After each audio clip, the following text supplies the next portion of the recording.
We're very delighted to have with us Ayako Yonetani, who is a violinist, and you performed at the concert in November at Carnegie in the Weill Recital Hall, and I believe you played the Mozart D major concerto, and you played the entire piece. Yes, yes, I And did. that's right. And what made you choose that particular piece to play?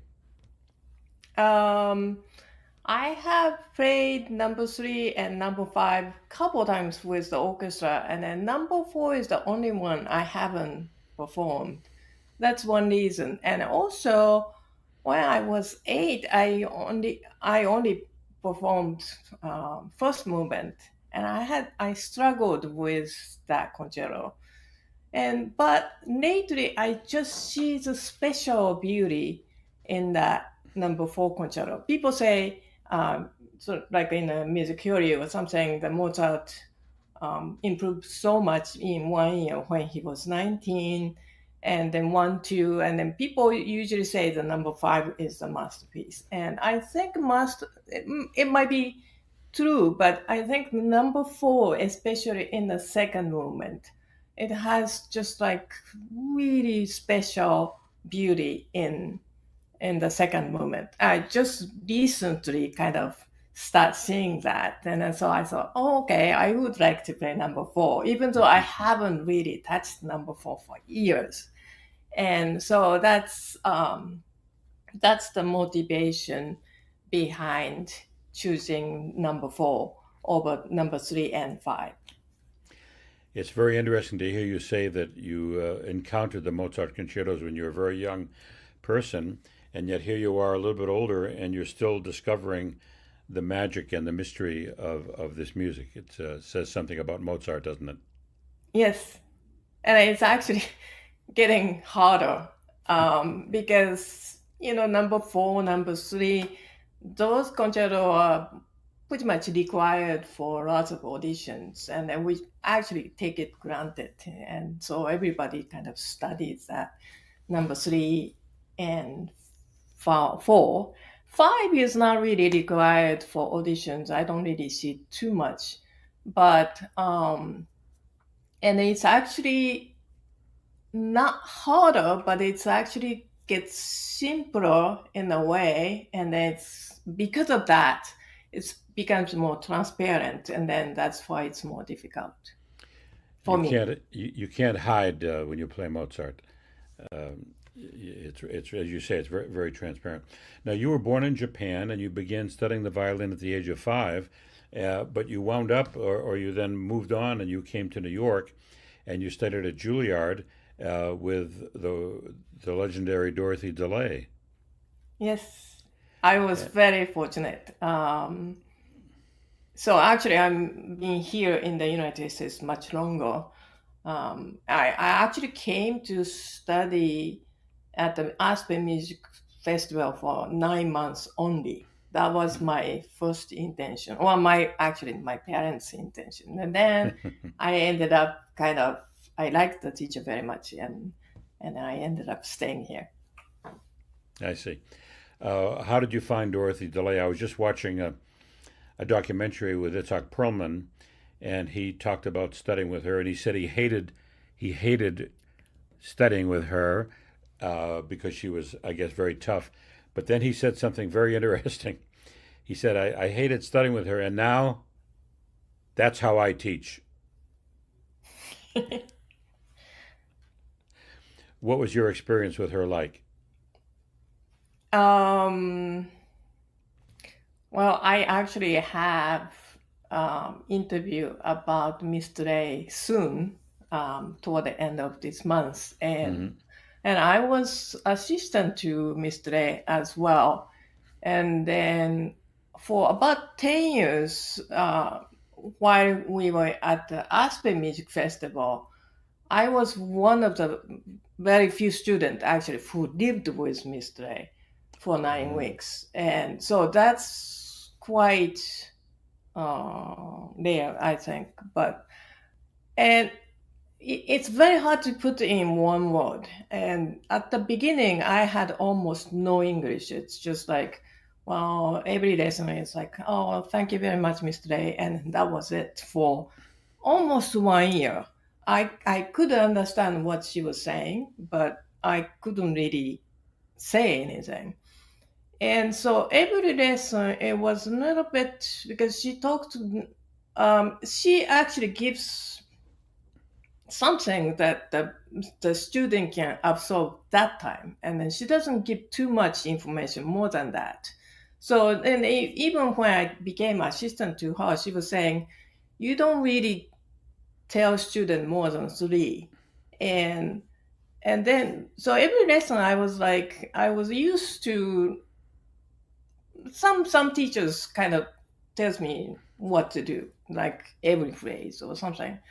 And then like every lesson after that, I was like, well, what's that question? Like a big question mark. For instance, I said one lesson. She said, "Oh, honey, Ayako, we're gonna work on vibrato this year." And I kind of waited next word, and it's never comes. And then we start. I play, and then so it's that I said, well, but how? And so that questions kind of goes in my mind for like over a year. So when I go to opera, when I go to concert, and Miss Ray said, well, we're going to work on vibrato. And then she said, well, maybe you could listen to some of the vibrato of the singers then. And so then I go to the opera and then I listen to, and then I listened to one of the Domingos, Elisa de Moore. At the end, there was a really long singing that he's extending, and then I could almost see his vibrato, and I thought, oh, that's the vibrato. So that was like 7 months after, 8 months after. So when I was student, there was a little bit frustration, like I wanted this answer, and then was like I was given 70%, and then I was always searching that, like somehow missing information. And but when I look back, it actually was great because she made me kind of search myself, not just ready-made answer. And then when I get older, it's actually more valuable because she said this, and then I was hoping she would say a little bit more, and then she didn't, and so it's kind of stuck in somewhere, and then I'm kind of thinking about it, and so that was Mr. A for me. But everybody probably talks about different stories because she was kind of tailor-made. She's almost like a chameleon. She changed to according to the students. I see, yeah.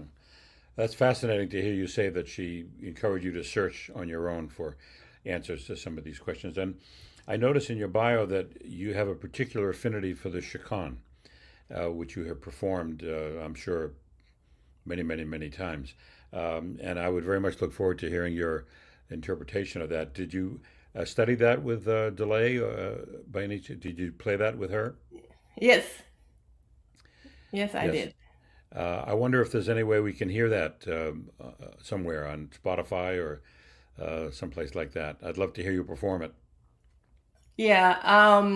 Actually, I have a CD with that, which I'm not too happy Ah, about, but I believe it's on YouTube. I think. okay, we'll look for it. And just lastly, you're talking to us from Orlando. What brought you to Florida? Oh, that was my job. That I got the job at the University of Central Florida. Back then, it was very small, 24,000 students. Right now, we are the second largest university in the nation at the University of Central Florida. That's located in the east side of Orlando, the other side of Disney. And then we Hmm. have 80,000 students. Oh my goodness, 80,000. And So you're it's like, and do you teach privately? Is that your main job there? yes, Well, from 5 years ago, my assignment has changed, and I teach the graduate string quartet, and I train Oh, yeah. and then I teach privately. But mostly, I'm director of the Pegasus string quartet. Oh, I see. Wonderful. And lastly, what performances do you have yourself coming up in 2025? Where might some people get to hear you? Oh, well, in Orlando, we have quite a few quartet concerts, like at the Plastic Museum in Winter Park, at the Dr. Phillips Center of Arts Oh, in Orlando.